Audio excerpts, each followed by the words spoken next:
Here's how I fake a full night of sleep and go from this to this.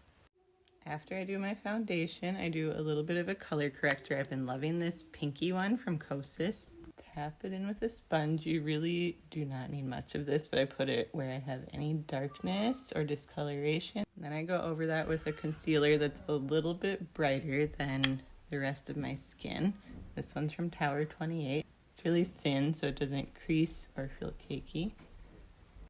And I already put on my liquid bronzer contour, but then to tie it together, I'll do my liquid blush. And I like bringing that up kind of into the under eye so that it mixes well with the concealer and you get that nice bright pinky under eye look. Then I'll do some setting spray and tap it in with the sponge again just to get rid of any creasing. And I take a little powder puff and I like to use a brightening under eye powder. This one's from Makeup by Mario. It's the fair pink shade, so it looks really, really light. But once you dust it off, obviously it doesn't look that crazy. I like to have one though with a little bit of a color correcting undertone like the pink or the peach because that'll help cancel out like the purpley darkness that you get there. And while that sits, I'll do my bronzer and blush.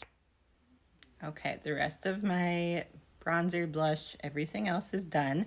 Now I like to just tap into a finishing powder and wipe away the rest of that powder. I like to keep the powder there while I do my eye makeup so that if you get any shadow fallout, it helps kind of catch that. And you don't even need to use a finishing powder, but I just think it helps brighten everything up even more because it has the light reflecting particles in it. It gives your skin just a really pretty glow. Also optional, but I like to put a little bit of highlighter right in my inner corner just to brighten my eyes even more. See, that's with and without. Those are all my tips. I feel like I'm looking so much more awake now, even though I barely slept last night, but let me know if you try any of these tips.